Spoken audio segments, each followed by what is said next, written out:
Now at 7, an East Texas man accused of shooting a Jacksonville police officer now faces federal charges after a statewide manhunt, hidden weapons, and the possibility of life in prison. Those details coming up next.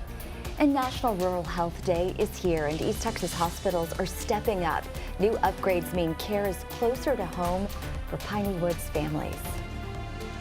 And Guinness World Records has been tracking the extraordinary for 70 years now, but it didn't start that way. Coming up, we get a look at how records are set and the people behind these amazing feats. And heavy thunderstorms are moving across parts of East Texas this morning, and more will be on the way for this evening. I'll show you what we know so far in your full forecast coming up. So stay right there because Morning Y'all on CBS 19 Plus starts right now. Together, we're putting East Texas first. You're watching Morning Y'all on CBS 19 Plus. An East Texas man accused of shooting a Jacksonville police officer is now facing federal charges. Authorities say 64-year-old Bobby Michael Dennis, a felon banned from having guns, fired an AR-15 rifle at the officer, sparking a 3-day manhunt and school closures. And police later found weapons at his home and a hidden bunker where Dennis was captured. If convicted, he could face life in prison. Good morning, y'all. Thanks so much for staying with us here on CBS 19 Plus. I'm Jesus Martinez. And I'm Dana Dixon. We're so glad that you're up early with us today. For some of you, if you're heading kind of northeast, you may run into some rain, but at least some of those showers for most of East Texas, not too bad right now. Joel. No, not at all. We got those heavier thunderstorms further to the north, maybe some lighter showers to the south. Let's take a look at CBS 19 live radar this morning. We've been tracking it all morning. Very heavy thunderstorms move through Dallas, parts of the northwestern parts of the area, and also just riding along that I-30 corridor. Non-severe, heavy rainfall still falling in Mount Pleasant this morning. We got some lighter cells further to the southwest over Winsboro. Lighter to moderate rain heading into Mineola and also into Canton this morning as well. Pretty cloudy picture out there on our Roberts Cam, looking north on Broadway. Upper 60s and low 70s. We definitely got the warmth out there and the humidity as evident by the cloud cover. That cloud cover will continue to stick around all the way through this morning and into this afternoon. We'll be up to about 79 degrees for today. The second half of today is a weather impact alert for another round of heavy thunderstorms. Basically between 8 p.m. and 12 a.m. is that round of heavy thunderstorms, likely lasting into parts of your Friday. Again, 12 a.m., maybe another round as well. And then the second half should be okay. We got a little bit of a break heading into this weekend for rain chances and then additional heavy rain chances. Moving into the forecast for next week, I'll show you what we know so far. And your full forecast coming up later. Thank you, Joel. Well, an East Texas man accused of shooting a Jacksonville police officer is now facing federal charges this morning. Yeah, it's a shooting that triggered a statewide blue alert earlier this month and a 3-day manhunt. Federal prosecutors say 64-year-old Bobby Michael Dennis, that is, a repeat felon banned from having any guns, used an AR-15 style rifle to shoot the officer twice as she tried to serve multiple warrants on November 2nd. Now, police say Dennis fired dozens of rounds before taking off, sparking that manhunt that forced Jacksonville schools to cancel classes for 2 days. Investigators later found a stash of weapons at his house and another gun inside a hidden bunker near CUNY, where he was finally arrested. Now, if he's found guilty of these federal gun charges, Dennis could face up to life in prison. East Texas native and NFL player Chris Boyd is speaking out for the first time after being shot in the abdomen Sunday in New York City. The New York Jets defensive back shared this image on social media, which shows him smiling in a hospital bed. He wrote that he is starting to breathe on his own and, quote, "God is real, God is powerful." The 29-year-old Boyd also wrote of his appreciation for everyone. Police are still searching for the gunman, and a motive for the shooting is unclear. A Smith County commissioner is raising concerns after the court voted to let the Precinct 4 Constable's office partner with federal immigration agents under the 287G program. Well, that vote happened during an hours-long meeting on Tuesday. Constable Josh Joplin says there's no reason for the community to be afraid, stressing that there will not be any raids and that daily operations won't change. Commissioner Ralph Caraway Sr., who opposed the move, sat through hours of emotional testimony as residents debated whether deputies should have limited immigration enforcement powers. Now, the court ultimately approved the constable's request, but Caraway says his priority now is making sure the community that is doesn't feel targeted or singled out as the program rolls out. When you serve people, serve all humanity, not some of humanity, but serve all of humanity. And when we look at this county as a whole, we have to look at what are concerns of not some of the people, but the concerns of all of the people. Now, his son, Precinct 1 Constable Ralph Carraway Jr., says his office will not take part in the 287G program. His office says it remains committed to transparency, civil rights, and maintaining trust with all the residents of Smith County. Longtime Smith County Democratic Chairman Hector Garza is eyeing a run for the Texas House. Garza says he wants to focus on his campaign for District 5 and to continue advocating for local residents at the state level now. Garza is seeking the District 5 seat currently held by Cole Hefner.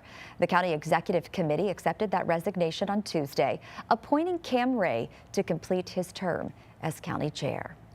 And the son of the late Gregg County Commissioner Danny Craig Sr. is running to officially fill his father's seat. Constable Danny Craig II announced his candidacy yesterday after being sworn in earlier this month to temporarily serve on the County Commissioner's Court. He says his priorities include safer neighborhoods, transparent governance, and smart development, promising to continue his family's legacy and build a future of growth and unity for Gregg County. Primary elections will take place March 3rd. The last day to register to vote is February 2nd. Well, today is recognized as National Rural Health Day, honoring the dedication and the resilience of rural health professionals, organizations across communities nationwide. CBS19's Robert De La Garza shows us what East Texas is doing to make sure families are covered throughout the Piney Woods. East Texas is a patchwork of cities, towns, and rural pockets. Tyler and Longview serve as major medical hubs, but venture just a little further into the Piney Woods, and access to care can quickly disappear. It doesn't take getting too far out from those major population centers where we start to see a real limit to the number of physicians, the number of nurses, to the number of urgent care, to the numbers of medical facilities to treat patients. Paula Anthony is the Chief Strategy Officer for UT Health East Texas. She says the shortage can have real consequences. And Northeast Texas has some of the highest rates of chronic disease, heart disease, cancer, and stroke in the state. The real issue is that it's not just that it's inconvenient, and the financial issues are very serious, but it has a real consequence to health. To address the challenge, UT Health and Christus are focused on retaining local students, training them in East Texas, and retaining them to serve rural communities. We want to recruit the best. We want to partner with all the institutions to make sure we have access to the best. We want to get them here, and we want to keep them here. Programs at UT Health and Christus help students train in local hospitals and clinics, hoping they build their careers right here. 5 years ago, we had 30 residents that were training in East Texas hospitals and clinics. Today, 230, with a plan to grow to 330 plus. But access isn't just about doctors, it's about facilities. SVP of Christus, Chris Glennie, says they've invested nearly $1 billion to build facilities in these rural pockets, including hospitals, emergency clinics, and micro hospitals to bring care closer to home. You know, we want people to stay in Northeast Texas for care. Frankly, we want people to stay in their communities for care. And so we really want to invest in these more rural communities to make sure that they have the care that they need. Telehealth and virtual care also play a growing role, connecting patients in small towns to specialists without the long drive. Okay, but I'd say within the next 5 years, more and more care will be offered virtually, and more patients will take that as an opportunity to seek care where travel becomes difficult. By investing in people, facilities, and technology, East Texas hospitals hope to make healthcare accessible close to home, as it should be. Reporting in Tyler, Robert De La Garza, CBS 19. 7:11, time for your morning headlines. The clock is ticking on the release of the Jeffrey Epstein files. Late last night, President Trump signed a bill requiring the DOJ to release documents linked to the Epstein investigation. Now, this comes after the measure passed the House on Tuesday and moved through the Senate unanimously. And now that the president has signed the bill, the Justice Department has 30 days to release all of the Epstein files. Botulism cases linked to an infant formula recall are rising, and it is reportedly still on store shelves. More than 30 sick babies have been treated at the hospital, 6 in Texas, the highest number tied to the ByHeart whole nutrition formula recall. Health officials in Oregon, Arizona, and Minnesota found batches of ByHeart's still on store shelves. The FDA is also warning people to check if they have the recalled product if they bought it online. And shoppers will have some extra time to return those holiday gifts this year. Amazon will expand its return window to make buying online, it says, as seamless and worry-free as possible. For more items purchased through December 31st, returns will be accepted through January 31st of next year. Products must be, though, in original or unused condition. There are some exceptions. Some items like Apple-branded products can only be returned through January the 15th, so keep that in mind. And Major League Baseball has inked a new 3-year media rights agreement with ESPN, NBC Universal, and Netflix. The deal would allow Netflix to air live baseball coverage for the first time, including the All-Star Week Home Run Derby and the Field of Dreams game. After 35 years, Sunday Night Baseball is set to move from ESPN to NBC Universal. ESPN is getting a midweek games package. The new agreement comes on the heels of what the MLB says was its most watched postseason in 8 years. Our Guinness World Records has been tracking records for 70 years now, and it celebrates everything from the ordinary to the outrageous, right? But that's not how it started 7 decades ago in the United Kingdom. Nancy Chen takes a look at how records are set and the people achieving these amazing facts.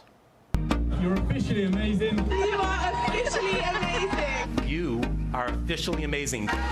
These are the words people hear when they achieve a Guinness World Records title. I'm my highest self when I'm going for lunges. Something trainer Austin Head has heard himself. What does it mean to say you are a Guinness World Record holder ×2? To have a world record in itself is so amazing. Never did I think I would have 2 world records, so it almost gives me like belief in myself. In 2024, Head earned the title and a spot in the Guinness World Records book for most lunges in an hour. But he also set the record for the farthest distance traveled by lunge in 1 hour while training for his attempt. What was that moment like when you opened the book and you saw your name in there? I was like, this is amazing. So I'm on page 6, but like right when you get through it, right above me is Michael Imprich, the famous judge, and then Dolly Parton. So me and Dolly are best friends. Wow. Yeah. You are in the history books with Dolly Parton. With Dolly Parton. It started 70 years ago as a book of facts to settle arguments in pubs in the United Kingdom.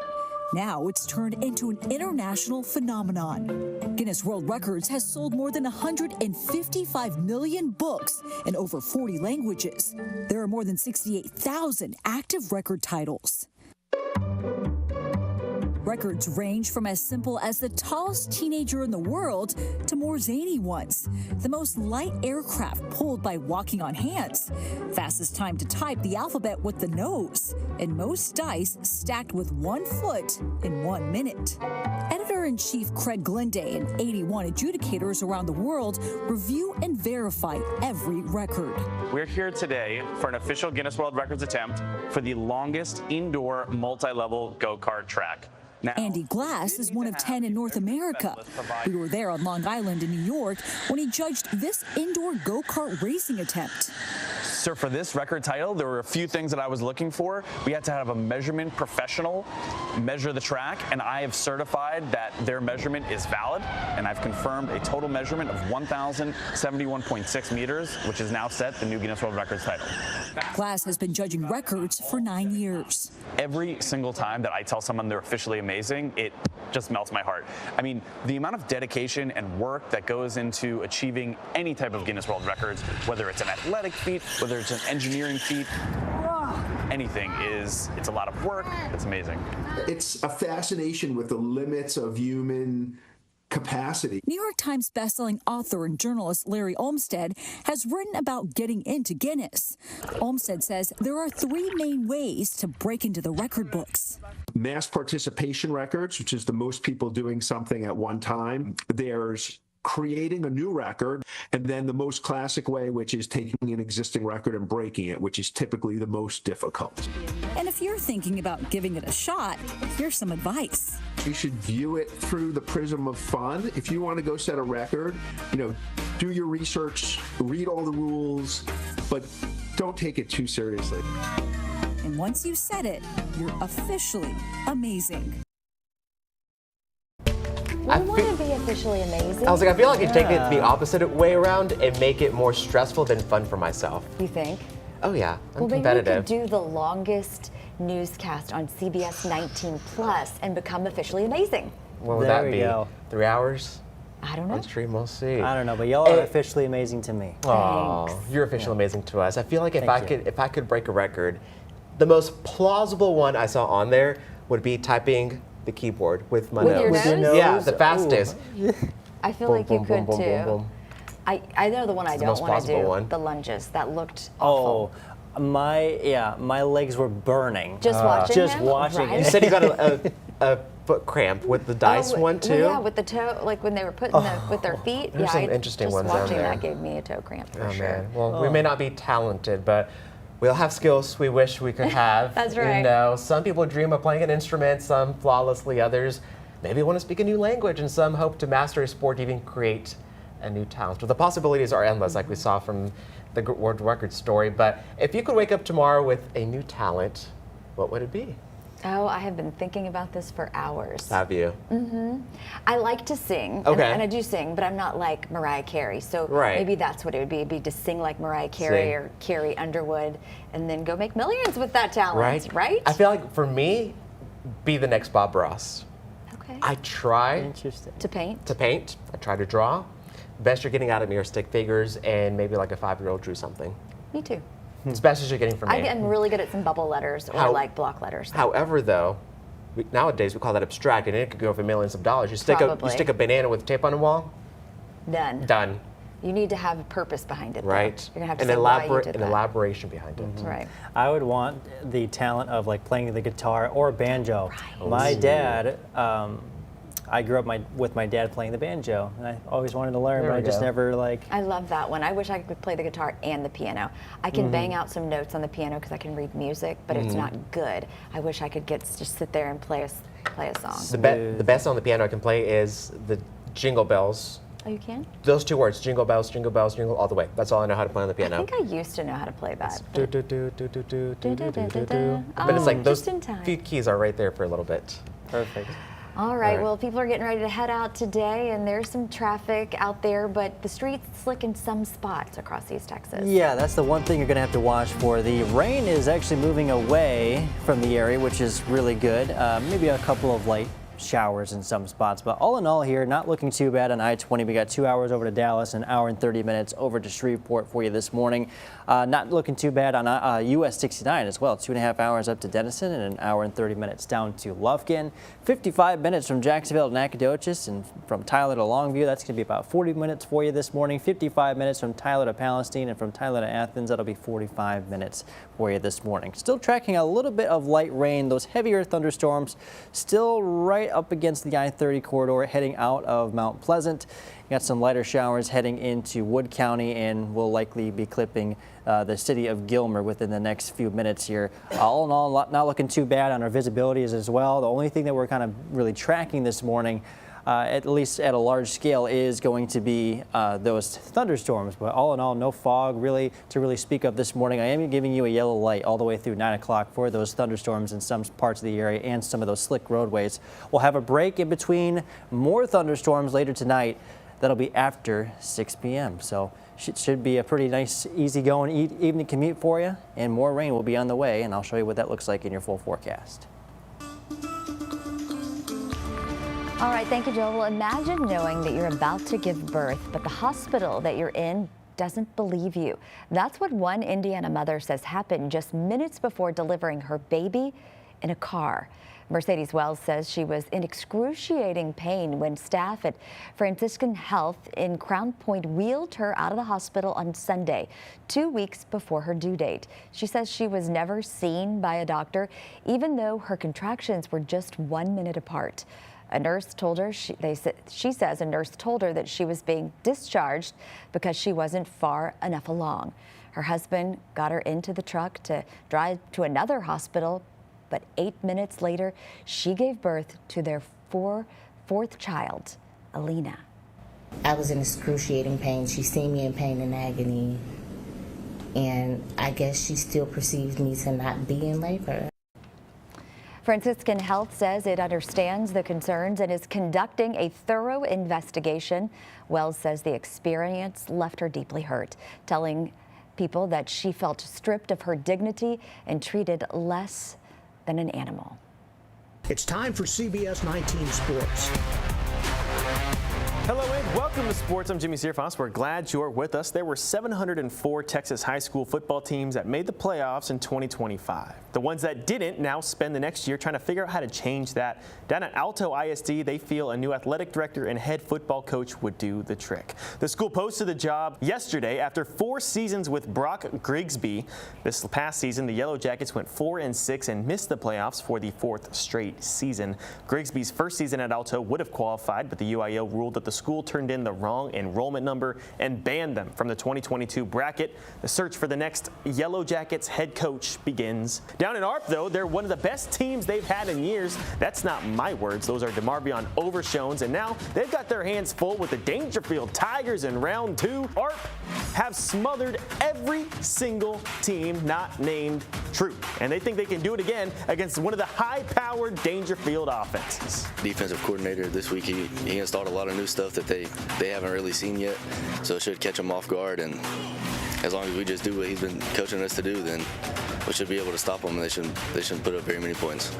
This one's going down Friday. We'll have all of those highlights. Tune in. Now, down in Waco Friday night, there's going to be a rematch that we've been dying to see. A round 4 worthy matchup happening in round 2, DeSoto versus Longview. But if you check the records, this one hasn't always been close because the Lobos have never lost to DeSoto. Dating all the way back to 1998, they are a perfect 5-0 against the Eagles, and 2 of those wins came in the playoffs. The last one came in the playoffs last year in Waco. This one's a big Longview dub, 50-14. They're looking to repeat history again Friday night. Well, down at the 2A school of La Pointe, they're really good at 2 things: counting and basketball. Both were used Monday to track Savannah Reynolds throughout her career. They grew up at the La Pointe School District and has been hooping at the varsity squad since her freshman year. This last Tuesday, she notched her 1,000th point on an and one. Beginning of the game, my coach was like 30 more until you score. I'm really thrilled that I scored 1,000 on my home court. I couldn't have done it without God or my teammates, my current teammates, my past teammates. In my whole high school career, I think I've seen one person get 1,000 points, so it meant a lot to get that achievement. And she's not the first to do something like this because those small East Texas schools, they know how to ball, man. Out here in East Texas, football is king. Well, everywhere but La Pointe. So we don't have football, and so when basketball season starts, everybody comes out to watch. And when a Texas program puts all their focus into one sport, they get a Texas-sized result. I really do think that it goes back to the communities and how much they pour in to these teams. There's a lot of history here, and so every time we step out on the court, we try to remember, some of these other teams that have played here and teams that have gone to state championship teams. The Flyers came within 1 game of a state championship just a year ago, and this team is taking out all their frustrations on missing the big one on all of their competitions at the beginning of this season.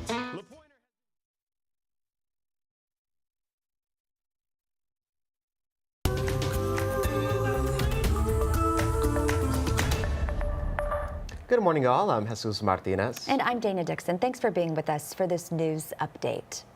An East Texas man accused of shooting a Jacksonville police officer is now facing federal charges this morning. Yeah, the shooting that triggered a statewide blue alert earlier this month and a 3-day manhunt. And federal prosecutors say 64-year-old Bobby Michael Dennis, a repeat felon banned from having any guns, used an AR-15 style rifle to shoot the officer twice as she served multiple warrants on November 2nd.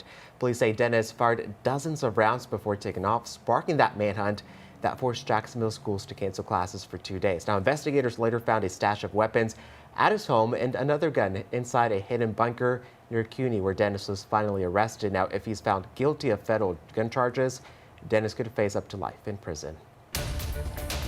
A Smith County commissioner is raising concerns after the court voted to let the Precinct 4 Constable's office partner with federal immigration agents under the 287G program. And that vote happened after an hours-long meeting on Tuesday. Constable Josh Joplin says there's no reason for the community to be afraid, stressing that there will not be any raids, adding that daily operations won't change. Commissioner Ralph Carraway Sr., who opposed the move, sat along with commissioners through hours of emotional testimony as residents debated whether deputies should have limited immigration enforcement powers. Now, the court ultimately approved the constable's request, but Carraway says his priority now is making sure the community doesn't feel targeted or singled out as this program rolls out.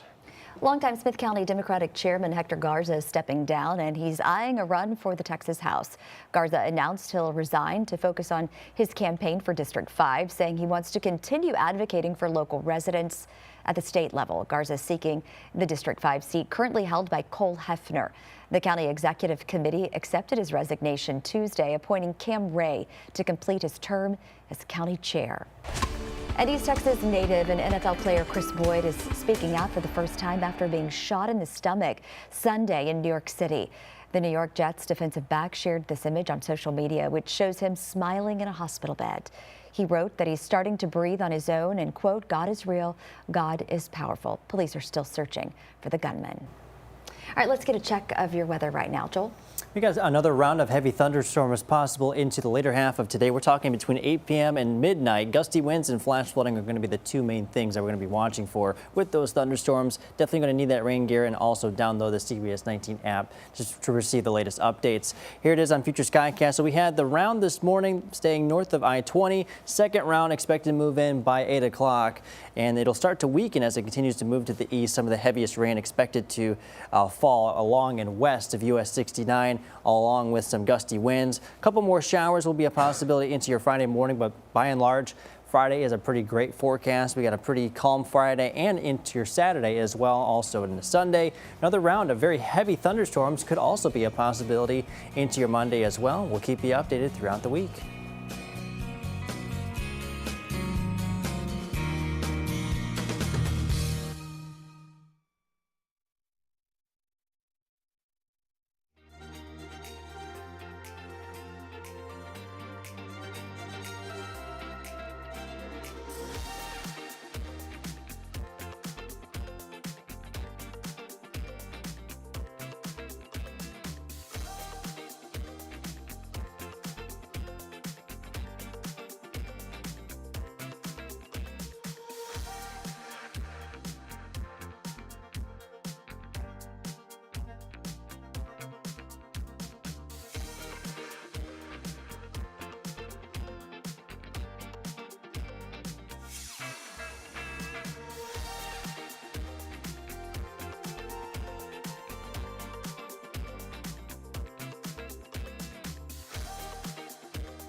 Together, we're putting East Texas first. You're watching Morning Yard on CBS 19 Plus. Good morning, y'all. I'm Dana Dixon. And I'm Jesus Martinez. Thank you so much for staying with us here on CBS 19 Plus. Well, tomorrow, Rusk County investigators will share the name of a third suspect connected to the Kilgore KFC murders that happened in 1983. Yeah, 2 men were convicted, but the possibility of another accomplice has hung over this case for years. CBS 19's Will Riddell discovers how advances in technology are finally closing in on the truth. A major development coming Friday in a case that started over 40 years ago. Rusk County officials announced they have identified a third suspect tied to the 1983 KFC murders in Kilgore. DNA evidence is what led to this final suspect being pinpointed. What we're seeing is that the technology is here, it's readily available. If there's DNA, there is an answer. Colby Lazion is the chief of staff at Houston-based Othram, a company that assists law agencies all across the country with advanced DNA testing. Othram is not part of the KFC murders investigation, but does specialize in working with DNA evidence. And so the advancements in DNA technology have essentially allowed for the identification of really anyone. The other two suspects in the case had already been identified as Romeo Pinkerton and Darnell Hartsfield. Both were sentenced to life in prison, with Hartsfield passing away in 2022. Unidentified biological material was all investigators had related to that third suspect. It turned out to be a powerful clue. If you can build a DNA profile from this DNA that you extract from whatever the original evidence is from a crime scene or whatever the case may be, then essentially you can identify the person. Lazion says these technological advancements will only continue to provide sought-after answers, seeing justice is served in East Texas and beyond. And it's a message for those who have committed a crime and have not yet been identified, and it's a matter of time. Reporting for CBS 19, I'm Will Riddell. Well, today, Lufkin ISD trustees will consider buying metal detectors for the high school and middle school campuses. Now, this move follows a couple of false weapon threats at schools in Lufkin. District leaders say all threats are taken seriously, fully investigated, and could lead to legal action if warranted.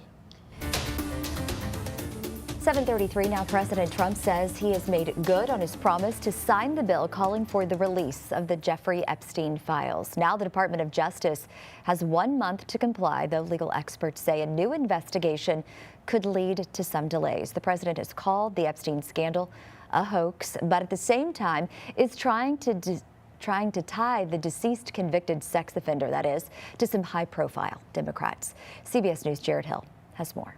The clock is ticking on the release of files related to the government's investigation of convicted sex offender Jeffrey Epstein. One day after near unanimous House and Senate approval, late Wednesday, President Trump said he signed the bill requiring the DOJ to release documents within 30 days. In a lengthy post on social media, the president wrote, "This latest hoax will backfire on the Democrats." I have nothing to do with Jeffrey Epstein, but you know who does have? Bill Clinton. Larry Summers. President Trump has never been accused of or charged with any wrongdoing in connection to Epstein. Former President Bill Clinton also denies having any knowledge of Epstein's crimes. And there's no evidence of illegal conduct by former Clinton Treasury Secretary Larry Summers. But this week, Summers did announce he's stepping back from teaching at Harvard University and resigning from OpenAI's board after the House released dozens of messages between him and Epstein. President Trump has directed the Justice Department to investigate links between prominent Democrats and the former financier. We will continue to follow the law with maximum transparency while protecting victims. Former federal prosecutor Tom Dupree warns the investigation could halt the release of some documents. The Attorney General does have the power to determine that certain documents, if released, would jeopardize an ongoing investigation. We think every name should come out, everything. Top congressional Democrats are pressing for the full, unredacted release of the files. Jared Hill, CBS News. Maria Farmer, the first survivor to report Epstein and his partner Ghislaine Maxwell's abuse to law enforcement, wrote in a statement last night, quote, "I hope to see the government make good on its promise of transparency and release the entirety of the files. Not bits and pieces, not mass redactions, but the complete truth. The fight for justice will not stop until every criminal involved in Epstein and Maxwell's web of sexual abuse and trafficking is held fully accountable," end quote. The Texas Rose Park in Tyler is pausing shows through the start of December over concerns of a contagious horse virus. Yeah, officials say it began with a horse at a rodeo event in Waco, and now stables across the state are taking those same precautions. The Texas Animal Health Commission has confirmed 2 cases so far, and testing is expanding statewide to determine if the virus has spread beyond Waco. The virus can cause respiratory and neurological diseases, even abortions and stillbirths. Symptoms that could be more concerning than just an elevated body temperature would be ataxia or kind of drunken type walking or extreme lethargy, inappetence, but those are also features of many other horse equine diseases that can affect horses. So, but those would be the ones to watch out for here in the near future. Well, after those warning signs, vets say quick action is critical. If you do have a horse that is infected, they say to isolate them to avoid the virus from spreading and to disinfect all shared equipment. And Texas Republicans are pushing the White House for an $11 billion reimbursement to cover security at the border during the Biden administration. Now, U.S. Congressman Chip Roy, Michael McCall, and Senators John Cornyn and Ted Cruz are a few of the names listed on a letter to the Department of Justice and Homeland Security. The letter explains how Texas spent billions of dollars over 4 years during the Biden administration with Operation Lone Star, which was approved by Texas Governor Greg Abbott. The letter lists how Texas was able to decrease illegal crossings by 87%. Additional state funds were also used to prosecute illegal immigrants in court. Now, with these numbers, Texas Republicans say that Texans should not have to pay the bill. Well, a request from the Transportation Department ahead of the holidays is asking people to pack just a little bit of kindness on your carry-on bag. It's part of a new campaign to get air passengers to treat each other with civility during the holiday season. We know it can all be stressful. Chris Van Cleave has more. This is not how to give thanks, appreciate your fellow flyers, or gather to celebrate those we hold dear. In just hours, millions will start their annual trek to see family and friends for Thanksgiving. Everybody hates it when someone's moody at the airport because then it starts to spread. For flyers, the last few weeks have been anything but joyous. Let's bring civility and manners back. But today, the Secretary of Transportation is asking all of us to take a page from a more civil time in aviation and take a breath, give grace, and just be nice to each other. Are you saying thank you to your flight attendants and your pilots? Are you saying please and thank you in general? What's up? And in New York, a lesson in gratitude. Delta Captain Malik Senegal surprised his grandfather Albert, who raised him, flying him for the first time as an airline pilot. On board the airplane is my grandfather. Without him, I would not be here at Delta Airlines. A heartfelt moment, one generation thanking another. It's one of the first time I've ever seen my grandfather be emotional, so to me that means it's just a full circle moment, and I finally get to share something I love with him for the first time. During a season meant to bring out the best by bringing us together. Chris Van Cleave, CBS News, Houston. That was special. All right, this Thanksgiving, a group of East Texas dancers will trade their hometown for one of the world's biggest stages. And I'm sure they're going to be kind as well. 11 members of the Star Maker Studio from Overton are heading to New York City. They'll perform in the Macy's Thanksgiving Day Parade. It's a once-in-a-lifetime opportunity, and they've been preparing for it all year long. And for these students, you know, it's both exciting and nerve-wracking, from learning some brand new routines to packing hours every single day, or practicing, that is. They're ready to take on a crowd of millions, and it's not just about the performance. They'll also be representing their small town on a national, even an international stage, making memories they'll have for a lifetime. It's my senior year, and these group of girls are like a family to me, and getting to experience this with them and staying with them for a whole week, it is going to be definitely something to remember. It feels like a movie, like New York itself. Like, it doesn't feel real. It's felt cool to even tell people, like, yeah, I'm going to be in the Macy's Day Parade. Yeah, that's definitely cool. The team's teacher, Tammy Hale, says this will be their third trip to the parade, and she couldn't be more prouder. Now, after the parade, the group is even going to share their own Thanksgiving meal in Little Italy, keeping the sense of family alive, even in the hustle and bustle of a big city. It's going to be a special time. Here's another special time coming up. The law offices of Gudarzi and Young are giving back to the community again, one turkey at a time.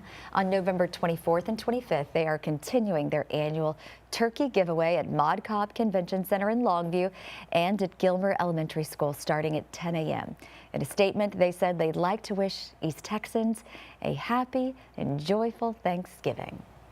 Well, we all know downtown is changing quickly, and so is the skyline, and it's coming along with the building of the new Smith County Courthouse. And, you know, while construction crews work day after day to bring the building to life, one Tyler man has been quietly keeping track of this transformation. Jimmy Ramsey has been taking these photos for years now, and he doesn't use a fancy equipment or a fancy camera or any complicated setups. No, you saw him there. He just simply uses his phone and captures the stage of the courthouse as its construction from the beginning, showing the progress as it happens.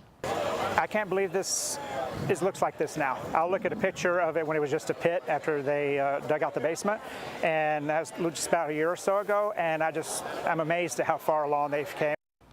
Well, Jimmy doesn't edit his photos because he says he likes to show history as it is. Another new Smith County Courthouse is expected to be done by December of next year. All right, 7:42 now. Let's get a look at what's trending. Hundreds of puppets, props, and memorabilia from Jim Henson's archives are up for grabs for a piece of course. This marks the first time items from the Henson's archives have hit the auction block. Some of the highlights include a pair of shoes worn by Miss Piggy. All right, puppets from the Fraggle Rock, right? Yeah, Fraggle Rock. I've never heard of them. And the props from the Dark Crystal Age of the Resistance. A collection of artwork by the late Carol Spiney will also be available. Now, she was the puppeteer for the Sesame Street characters of Big Bird and Oscar the Grouch. We love Oscar, right? The bidding has been underway since late October, and the live auction takes place next week on November 25th. Oh, Miss Piggy's purple Miss Piggy shoes. The classics. So growing up, I loved the Muppets, and there used to be like a variety show that would air, I don't know if it was Fridays or Saturdays, but I had some puppets. They were fantastic. I had a Miss Piggy puppet and another one I can't remember. Oh, I also had Kermit, but I used to play with them Did you put on a puppet show? Absolutely. I was an only child. Yeah. I had to put on a lot of shows for You my have parents. to. Yeah. For them. They sat through a lot of dance. And I'm sure they enjoyed it. Dance shows and puppet shows. Yeah. Did you have any Muppets growing up? I didn't watch the Muppets. I didn't have any Muppets, but I definitely remember watching Muppets from Space, a little bit of the Muppet Show. But I think Muppets from Space was like the main one that I watched. Love Gonzo. This is my favorite. My favorite Muppet is Gonzo. I had a Fozzie Bear too. Oh yeah. Closest I could hear was Sesame Street. You got to go back and watch it. I got to go back. For sure. All right, now here's something you might not think about every day or any day. A new study suggests the first kiss took place long before humans even existed. Kissing cannot be detected in the fossil record. I don't know if you knew that. So researchers used information on which modern primates have been observed kissing. And then they used a kind of analysis that allows scientists to infer information about traits in extinct species based on the behaviors from living animals. After creating an evolutionary tree, the researchers suggest that the first kiss may have happened up to 21 million years ago among large apes. The study authors note that the model does not reveal why or how kissing evolved. I never thought so scientifically about a kiss, right? No. This is very you scientific just do it there, sometimes. right? You just do it. Yeah. It's more of an emotional thing than a scientific thing, but now you know. Just goes to show anything can be scientifically analyzed, right? Analyzed nowadays. Sure. The answer is love. There we go, simple and easy. That's where it originated from many, many moons ago. And kindness. It all goes back to kindness. All right, Baltimore City Public Schools kicked off the holiday season with the CEO's official turkey pardon. Yeah, student, staff, and a turkey from the Great Kids Farm gathered for a festive celebration of gratitude. And of course, some good humor ahead of Thanksgiving. Kindergartners even performed a song for the pardoned turkey. Not sure if you enjoy that or not, I would. Whose students named Tom the turkey, making it a fun lesson in kindness and compassion. That turkey was like, what in the world is going on? I think I see that turkey smiling. I hope so. Fat turkey's gonna go live and be fat and happy now. Right. Yeah. He's looking around, scanning the area. Thank goodness it's not my time. Yeah. And it won't be. Hopefully it won't be. They pardoned him. They it did. Can't be. Well, they pardoned him this year. We don't know about next year. Oh, well. We'll see. Fingers crossed, Tom. Go Tom. Go Tom. All right, well, we got to prepare for rain today coming back. Some people saw it this morning and fizzled out a little bit, which is good. Yeah, that is good. We have a little bit of light rain still on our CBS19 live radar. Let's take a look here. It's very light. Heaviest of the thunderstorms is closer to the Arklatex at this point. Some of it's trying to rebound just a little bit, but it's not. They're not thunderstorms by any means. We just got some light rain over Wood County, Upshur County, Gilmer likely getting in on some rain pretty soon, all the way up just east of Mount Pleasant. Some very light rain from these thunderstorms, but not expecting anything too significant at this point in time. That is until we get to tonight. We have another round of pretty heavy thunderstorms that'll affect the rest of us here in East Texas. See a pretty gloomy picture out there. We got the humidity, we got the warm temperatures, It's all here. We're all ready to go for some more rain into tonight. 68 degrees in Carthage and Marshall, 71 in Tyler, 70 in Athens, 70 in Palestine, 69 in Jacksonville. This is technically where we should be this afternoon for this time of year. So that's how warm we have been, how warm we are for today. We're up to 79 for today. Cloudy skies holding on all the way through the day. And then for the second half of today, we got a weather impact alert for those heavier thunderstorms. The main two things, flash flooding, gusty winds. That's what we're looking at here. And for the first half of your Friday, we could have an additional band of showers and thunderstorms. But then we get a little bit of a break for the second half of Friday, all the way through your weekend, and then rain chances will pick up again for the early parts of Monday, or next week, I should say, on Monday. Weather impact alert in place for Monday for that potential for additional rainfall. We'll show you all of those details coming up in your full forecast.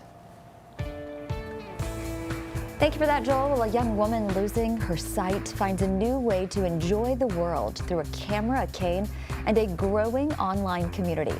Coming up, we share her journey toward independence and empowerment.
Well, imagine watching the world that you've always known start to fade away. According to the CDC, about 7 million people in the United States have vision impairment.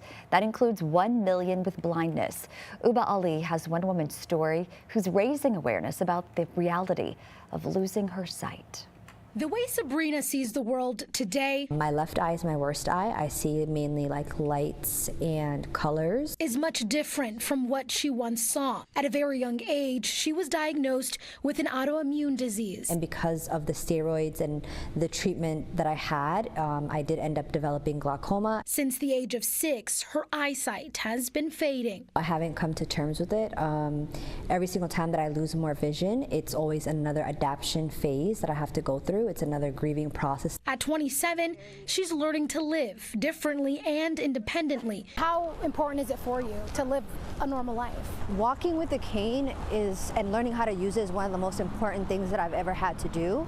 And the independence that it has given me has shaped the way that I do every other thing in my life. Including capturing the world as she sees it, posting to TikTok to share her story. One app that I have been absolutely loving as a blind person is Microsoft Copilot. With her camera and accessibility tools, you are currently on a layout area. She's the creator of beauty. The zoom allows me to even see my screen because right now it's just a bunch of colors and shapes. I'm able to get into my world of my video when I'm able to zoom in to this extent and see everything. An outlet for community and herself. For her, blindness isn't the end. That's all I want to continue to do with my platform is just spread awareness and create more community. Just a new way to see. Uba Ali, CBS News, Minneapolis. All right, 7:51 now. Let's get back to our question of the day this morning. We all have those skills we just wish we could master. Absolutely. Some of us talked about drawing, singing, and now we want to know which one? Playing guitar. That's playing guitar mine, too. Yeah. So if you could wake up tomorrow with one new talent, what would it be? I feel like mine would be to be able to write a book. Write a book, I can write a yes. story, but stories are short. But like an entire 200, 300, 400 page book, like a novel. Just having the brain power for all the creative ways a story could go. For me, it would be like maybe to write a movie. I would love one of those sweet little Hallmark movies that I love. And we were talking with the producer during the break. I would like to be athletic, like Renee said. I would more athletic. I feel like I'm semi-athletic, but I mean like world class in something. Like so like become the next lunger? Not the next lunger. That looked really painful, but like marathon runner or a soccer player. When I was a kid, I wanted to be Mary Lou Retton. There we go. She's a gymnastics person, probably before y'all's time. But there you go. I think I'd like to wake up and be like really good at cooking. Cooking is good. Is just takes time. That just takes time. It does. You know, skipping that time and skipping the time and just being there. Just be Bobby Flay. And exactly. Any skill, I think we can skip time the practicing and just be there. Like we want to skip the work. Like just like and just be there. Yeah, just like the guitar. That takes a little bit of time. But like if I could wake up, boom. They took their time. Let's see what people are saying. A lot of people are saying play the piano. Oh, speak Spanish fluently. That's a good one. Me too. Yes. That really, man, I took all those years and I'm still not so great at it. I'd be bilingual. I know you are. he do be. I do be. All right, well, this weather do be doing the wrong things. It do be doing the wrong things. It is Thanksgiving almost next week and it's warm. It be doing the rain dance all the way down. We got some thunderstorms across the area. They're starting to move away, but we have another shot for some thunderstorms later today. This is what we're tracking into the oh my goodness. I'm just gonna make my way over here. There we go. All right, we're over here at the green screen now. We got that weather impact alert for that second round of thunderstorms heading into this evening. 8 p.m. to 12 a.m. is that window. Gusty winds and flooding. Those are the two main things that we're going to be watching for. Make sure you have that CBS19 app downloaded on your phone. A couple of us, again, going to be seeing some flash flooding. This is basically what this blue shaded area is. It's a marginal risk, so maybe one or two locations within this blue shaded area could see maybe some heavy rainfall here. Kind of the same thing with our severe weather outlook. It's kind of outlined a little bit different. It's mainly going to be along the line from Marshall, Henderson, Jacksonville, Crockett, and then to the west-northwest. That's going to be our best shot for any sort of like gusty wind report. And that also includes areas like Tyler, Mineola, Emory, Canton, Gilmer, just to name a few. By the time it gets to the eastern side of the viewing area, likely we'll be running into some less favorable conditions, and that's where it'll start to fall apart. But here it is on Future Skycast. So here's round one. This is what we were tracking this morning, and then here is the second round slated to arrive around 8 o'clock tonight. And as you can see, as it moves further to the east, it starts to fall apart. We got some lighter rain showers closer to 11 p.m. around midnight. And then another round of less intense thunderstorms will be a possibility into your Friday morning. But the second half of Friday, it looks fantastic. That cold front, which is associated with these thunderstorms, will have finally moved through. We got some cooler temperatures and some much clearer skies. That'll continue into your Saturday and also into your Sunday until we get to Monday. Then more rain will be on the way as well. We're expecting at least half an inch, maybe even close to an inch of rainfall when all is said and done with these thunderstorms. So again, flash flooding certainly a possibility here.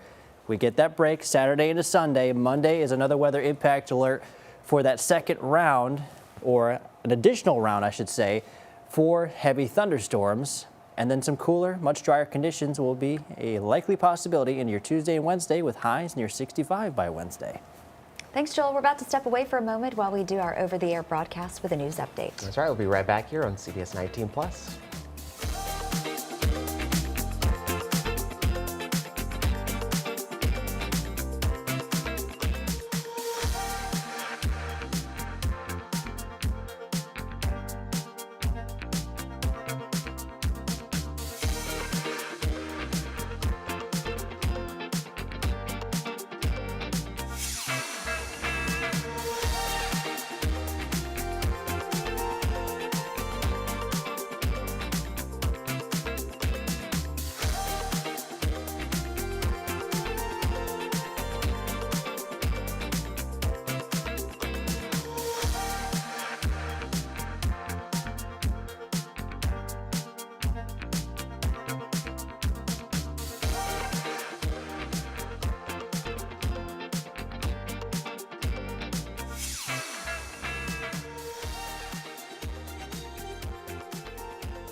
Good morning, all. I'm Jesus Martinez. And I'm Dana Dixon. Thank you for joining us for this news update.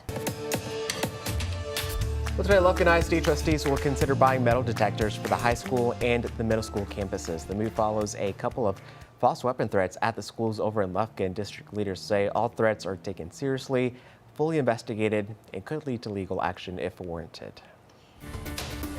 The Texas Rose Park in Tyler is pausing shows through the start of December over concerns of a contagious horse virus. Yeah, officials say it began with a horse at a rodeo event in Waco, and stables across the state are now taking precautions. The Texas Animal Health Commission has confirmed 2 cases so far, and testing is expanding nationwide to determine if the virus has spread beyond Waco. Now, this virus can cause respiratory and neurological diseases, even abortions or stillbirths. Symptoms that could be more concerning than just an elevated body temperature would be ataxia or kind of drunken type walking or extreme lethargy, inappetence.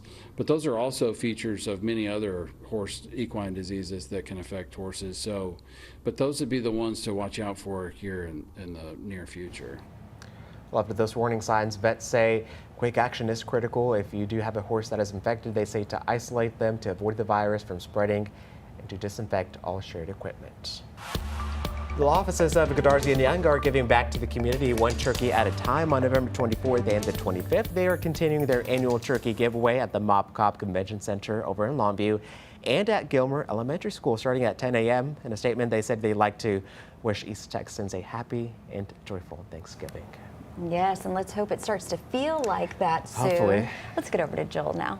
Yeah, we got some cooler temperatures on the way for Thanksgiving, so that is some good news there. But for now, we're going to be getting through some thunderstorms that could be heavy at times between 8 p.m. and 12 a.m. That's the time frame that we're going to be watching for here. Gusty winds and flash flooding are the 2 main things that we're also going to be watching for when it comes to these thunderstorms. We've already been tracking some thunderstorms north of I-20, closer to I-30. That has since moved out of the way, and here's that second round expected to move in around 8 o'clock. It is expected to produce, again, some heavy rainfall and also some gusty winds up to about 40 to 60 miles per hour. There is a low but non-zero tornado threat, also a low to non-zero, or also the non-zero hail threat as well with this. So that is what we're going to be watching for into this afternoon. And also for your Friday morning, could have a couple of thunderstorms, but by and large your Friday is a pretty quiet forecast also for your Saturday and into Sunday. Here is your 7-day forecast. Very quiet conditions after this cold front, which is associated with this heavy thunderstorm threat, comes through. We got some cooler temperatures. We got temperatures around the low to mid 70s, still above average, ironically, for this time of year. And then we do have another round of thunderstorms possible into your Monday. Weather impact alert in place for some heavy rainfall. And then here comes those cooler temperatures Tuesday into Wednesday.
Just after 8 o'clock this morning, news before you head out the door this morning. A major development is expected tomorrow in a case that began more than 40 years ago. Rusk County officials have identified a third suspect in the 1983 KFC murders in Kilgore using advanced DNA technology. 2 other suspects, Romeo Pinkerton and Darnell Hartsfield, were already sentenced to life, with Hartsfield dying in jail in 2022. Now, investigators say modern forensic tools continue helping solve decades-old cases. The Texas Department of Agriculture is sounding the alarm for the equine industry over the outbreak of a potentially deadly virus. Vet clinics in Central Texas are reporting cases of equine herpes virus type 1, or EHV1. It's a highly contagious virus that can cause respiratory and neurological diseases, even abortions and stillbirths. And because of this, the Texas Rose Park in Tyler is pausing shows through the start of December over concerns of the contagious virus. And federal charges have been filed against 64-year-old Bobby Michael Dennis, accused of shooting a Jacksonville police officer with an AR-15 style rifle earlier this month. Dennis, a repeat felon, is banned from having guns and has sparked a statewide manhunt and school closures before being captured. If convicted on those charges, he could face life in prison. All right, here's one more look at that 7-day forecast. We do have a weather impact alert from 8 p.m. tonight till midnight tonight, We got another round of heavy thunderstorms expected within that time frame, with that potential for some flash flooding and some gusty winds. And the cold front, which is associated with this thunderstorm band here, will move through for the second half of Friday, looking to be much drier, also into your weekend, much cooler, temperatures in the middle 70s. And then we got another system on the way for Monday. We have a weather impact alert declared for Monday as well, for the possibility for some heavy thunderstorms in there as well. So we'll have the latest updates as we continue on through the rest of this week and through the weekend. And then for next Tuesday and Wednesday, also looking to be very quiet with temperatures in the 60s and 70s. All righty, well, a cheetah at the Smithsonian's National Zoo and Conservation Biology Institute recently gave birth to 4 cubs. The zoo says the cheetah cubs are strong, active, vocal, and eating well. And you can see the adorable 1-month-olds on the cheetah cub cam. Their mom, Amabala, may move around a little bit that habitat, so they might be out of view at times. This marks the 20th litter born at the Front Royal campus, an important milestone as cheetahs remain vulnerable in the wild, with only about 7,000 still left. That is so surprising to me. Goodness, what gorgeous creatures. So as a kid, I don't know about you, Joel, and you know about wildcrats, Dana, because of your sons. My kids loved it. They transform into whatever animal they want. They have their quote unquote superpowers. If I could play wildcrats for a day as a kid, my go-to would have always been the cheetah. Would have been the they cheetah. had video games on the computers, and like my go-to was always the cheetah. So yeah, I've seen wildcats live before. Have you? I bet it's awesome. I have not. It was good. A little too old for that now. I mean, never too old for anything fun, but. Well, cheetahs, they're definitely gorgeous. I'd like to see them through the glass. Right. And or maybe through on a camera. the camera. Right. But not right in front of you. They are fast. No. Scary fast. They are. All right. Well, thanks for continuing your day with us here on Morning Y'all on CBS19+. Make sure to catch the noon show coming up later this afternoon. Yeah, keep it out here for the latest news, weather throughout the day. Here's a look at what's coming up. We hope you have a good morning, and we'll see you tomorrow, dark and early.